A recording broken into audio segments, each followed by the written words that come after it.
I want you to picture something for me. You can, close your eyes if you have to. Okay. You are, without a doubt, the most powerful person on the planet. You can snap your fingers, level a city, unlimited wealth, absolute authority. The whole 9 yards. The whole 9 yards. But right now, you are not in a palace. You're not eating grapes on a couch. You're shivering in a drafty tent on the edge of a frozen river. Surrounded by mud and blood. Exactly, the Roman frontier. And in this freezing tent, you open a private notebook. And you're not writing a speech for the Senate. Not at all. No. Or a history book for us. Yeah. 2,000 years later, you're writing a desperate note to yourself, just trying to keep your head above water. That image is so critical. If you don't start there, you miss the entire point of the text we're covering today. Right. This wasn't philosophy for the sake of being smart. It was a survival mechanism. Welcome back to the Deep Dive. Today we are looking at the Meditations of Marcus Aurelius Antoninus. We've gone through the classic Merritt Casaubon translation to really, pull apart the mind of the man they call the philosopher king. But there's this huge disconnect when you look at the source material. There is. You see the bust of him, curly hair, full beard, these heavy eyelids. He looks so zen. The embodiment of calm, a stoic in stone. But when you actually read the text, that calm feels, it feels earned. Or maybe engineered is the better word. Forged. I think forged is the best word.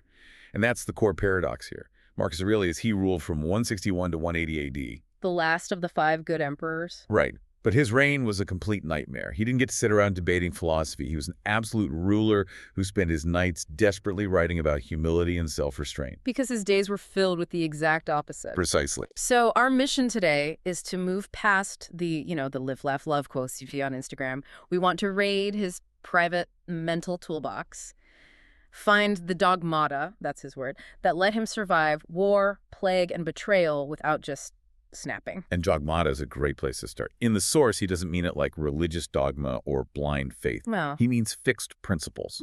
Think of them as like mental software. He was coding his own brain to process the trauma of his reality. and that reality was brutal. The intro to our source material paints a pretty bleak picture. I mean, he didn't exactly walk into a golden age, did he? Far from it. No sooner is he on the throne than the world just catches fire. You have the Parthians in the east. They destroy a whole Roman legion, annihilated. And then up north? Up north, a huge coalition of tribes, the Marcomanni, the Quadi, they start hammering the frontier. He spent years of his life in what's now Austria, just holding the line. And just to kick him while he's down, the soldiers returning from the east bring something back with them. The Antonine Plague. Yeah. It devastated the empire. We're talking carts hauling dead bodies out of Rome every single day. Millions. Millions. So you got war, you have a pandemic, and then, of course, you get a financial crash. This is where I found one of those little details in the source that just tells you everything about the guy. The empire's broke, he needs money for the war, but instead of just taxing everyone into starvation, which is, the standard dictator move, He holds an estate sale. he literally sells his own furniture. He does. The source says he lays out the imperial treasures in the forum, gold goblets, his wife's silken robes embroidered with gold, even the crown jewels. Wow. Sells them all off to the highest bidder to fill the treasury. For 2 months. It's like a CEO selling their yacht to make payroll. It's such a modern image. It shows that for him, being emperor wasn't a perk. It was a burden, a job. And that mindset, that sense of duty, it fuels all of Book 1 of the Meditations. Book 1 is so fascinating. It's like a gratitude journal, but very, very specific. He's not just saying, I'm thankful for my dad. It's, I'm thankful my dad taught me this specific thing. Right. It's an inventory of his character assets. He thanks his grandfather Verus for gentleness and meekness, for learning to control his temper. From his father, he learned shamefastness, which is such a great old word for modesty and manlike behavior. And his mother, I love this part. Me too. She taught him to be religious and bountiful, but also to avoid the excess incidental to great wealth. The emperor's mom taught him to live like a poor man. Simplicity is everything. And he had help, right? He mentions his teachers, specifically a guy named Rusticus. Yes, Rusticus is the one who gave him the books of Epictetus, the Stoic slave. He's the one who told Marcus his character needed redress and cure. Which implies Marcus knew he was flawed. He wasn't born a sage. He had to build himself into one. Exactly. And then there's Sextus, another teacher who taught him to be grave without affectation. Grave without affectation. Let's unpack that because it sounds like a contradiction. It's a delicate balance. It means being serious, but not performing seriousness. You know those people who act all busy and important just so everyone knows What? it? Absolutely. The whole drama of being in charge, walking fast, sighing a lot. Marcus wanted to avoid all that. Be serious because the job is serious, not because you want to look serious. And we see this play out in the biggest crisis of his reign, the rebellion of Avidius Cassius. This story is wild. It's like a season of Game of Thrones. So Cassius is his top general in the East, right? Brilliant general, very strict, very capable, and while Marcus's sick rumors are flying that he's dying, Cassius declares himself emperor. He seizes Egypt, which is Rome's grain supply. That's an existential threat, civil war. It is. And most emperors, Nero, Caligula, they'd handle this with purges, executions, heads on spikes. But Marcus? He did something that baffled everyone. He addresses his troops, and he doesn't scream for revenge. He says he hopes they capture Cassius alive. To torture him later. No, to forgive him. He says he wants to grant a free pardon, to show the world that a civil war could be resolved without more bloodshed. That is almost pathologically high-minded. It is. And when Cassius is assassinated by his own men, which is what usually happens, they cut off his head and bring it to Marcus, expecting a huge reward. Marcus. He refuses to even look at it. Mm-hmm. He turns away. He orders the head buried and won't let the assassins into his presence. Wow. He even burns all of Cassius's letters without reading them so he won't know who the other traitors were. He didn't want to know who else betrayed him. He didn't want to be forced to punish them. He just wanted the state to heal. That's incredible self-control. But the source material does point out a contradiction. This man of peace and forgiveness. Under his reign, there was significant persecution of Christians. Yes, the source is very clear on that. It mentions the martyrdoms of Polycarp and Justin. It's often cited as the big paradox of his rule. How does the philosopher of kindness preside over that? The source seems to suggest it wasn't personal malice from Marcus, though. Right. The text frames it as a misunderstanding of the time. To Marcus, the Roman state and its gods were the glue holding the world together. The source implies he probably saw the Christians as sectaries, political subversives, not as a religion. So in his mind, they were just being stubborn, passionately set upon opposition to the order he was trying to save. Exactly. It's a reminder that he was still a Roman ruler from the 2nd century, working with the information he had. Okay, so let's open that toolkit. If you're stressed, if you're overwhelmed, what does Marcus Aurelius actually tell you to do? What are these dogmata? His first move is the retreat to the inner citadel. In Book 4, he says, men seek retreats for themselves, houses in the country, seashores, and mountains. I feel so attacked. I was literally looking at cabin rentals yesterday. If I can just get to the woods, I'll be happy. Marcus would call that simplicity in the highest degree. He argues that you can retire into yourself at any moment. He writes, nowhere, with more quiet or more freedom, does a man retire himself than into his own soul. But that sounds a bit like just stop being sad. How do you actually do that when the world is on fire? By realizing that external things can't actually touch you. This is the core Stoic idea.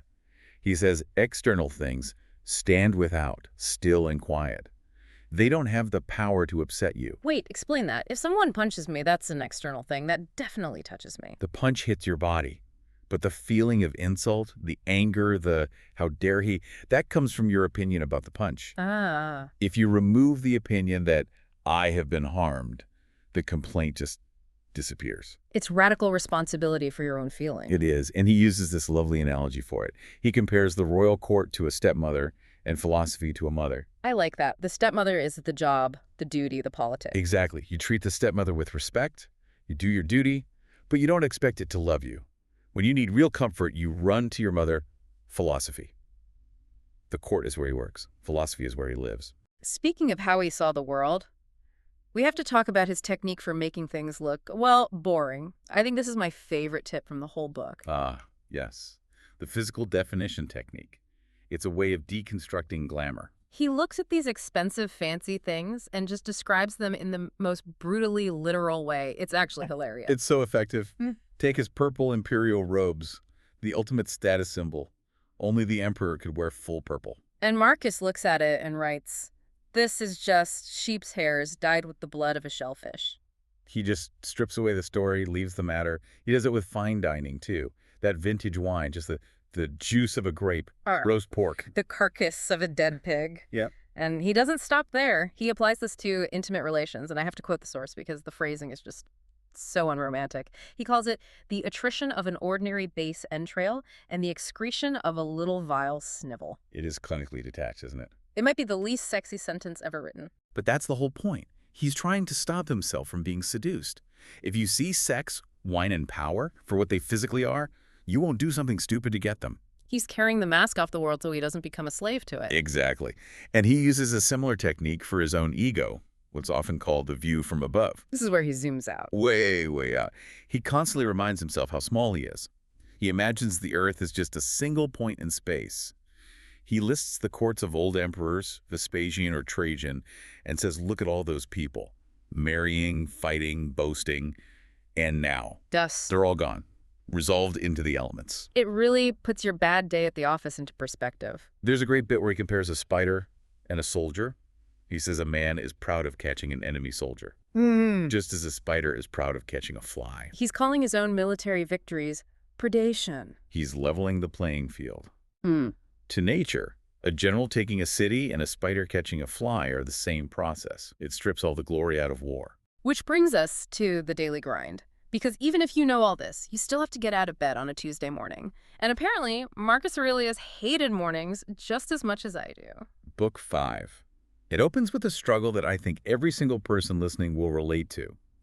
He's in his warm bed, and he's literally arguing with himself about getting up. He asks, was I made for this, to lay me down in a warm bed? And his other self says, but this is pleasing. That is the most relatable line in the entire book, but this is pleasing. But then he drops the hammer. He asks if he was born for pleasure or for action. He looks at the plants, the ants, the bees. They're all doing their job to order the universe. And he asks himself, and wilt not thou do that which belongs unto a man to do? He basically shames himself into getting up by looking at a busy ant. It's about self-love, but in a very specific way. He argues if you really loved yourself, you'd love your nature, and your nature is to be a rational, social creature. To work. Oof. That's a tough pill to swallow. But the work he had to do involved some truly awful people, I imagine. The Roman court must have been a shark tank.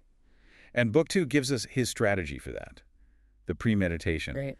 He tells himself every morning, today I shall have to do with an idle, curious man, with an unthankful man, a railer, a crafty, false, or an envious man. He just expects it. He's not surprised when people are jerks. If you go on expecting sun and it rains, you're annoyed. If you expect rain, you bring an umbrella. Marcus is bringing his umbrella. But it's more than just tolerance, isn't it? He reframes who they are. This is the key. He says they act this way out of ignorance. They don't know what's truly good or evil. And most importantly, they are his kinsmen, not by blood, but because they share a divine particle of reason. Which leads to that famous analogy about the teeth. Yes, we are born to be fellow workers. Like feet, like hands, like the rows of the upper and under teeth. To work against each other is against nature. So if you're angry at your annoying coworker, you're like a bottom tooth trying to fight a top tooth. You're just breaking the whole jaw. Precisely. It's a system's view of humanity. You have to work with them because the system needs it. That is such a high standard, though. It's so hard to practice. It is. But Marcus would say getting angry hurts you more than them. It gives them power over your mind, your inner citadel. We've talked about dealing with life, but Marcus is also obsessed with the end of life. Death is on almost every page of the source. He is. He sees the river of time constantly flowing. He quotes Epictetus again, who said a man is just a little soul carrying a carcass. That is vivid and dark. It emphasizes how temporary the body is. Marcus writes about how quickly even the greatest names are forgotten. Scipio, Cato, Augustus. Now they're just stories. But he doesn't seem depressed by it. That's the strange part. He seems to find peace in it. He does. There's that beautiful image of the olive in Book 4. Oh, I love this one. He says you should reach the end, meek and contented, like a ripe olive falling from a tree. It falls, praising the ground that bare her, and giving thanks to the tree that begat her. That's such a lovely way to see it. You accept your season, you ripen, and you fall with gratitude. It connects back to his belief that if something is natural, it can't be evil. Death is just another process of nature.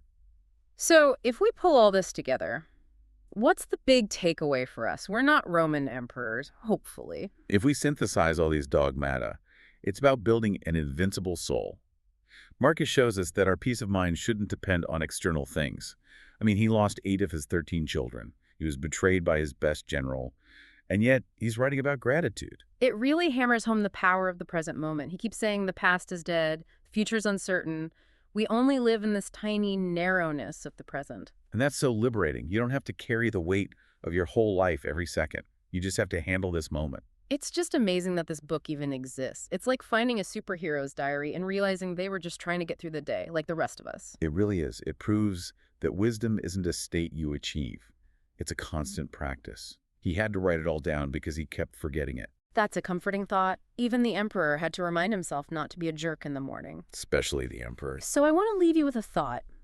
We think our modern lives are so uniquely stressful. The emails, the news cycle. But picture Marcus in that tent with the weight of the known world on his shoulders, fighting the urge to stay in bed, reminding himself that his robe is just sheep's wool. If the man with everything felt the need to constantly work at being simple, kind, and hardworking. Exactly. What does that say about the struggles we face? Are we letting opinion ruin our peace when even an emperor knew better? Something to think about next time you don't want to get out of bed. Thanks for joining us. It was a pleasure. See you next time.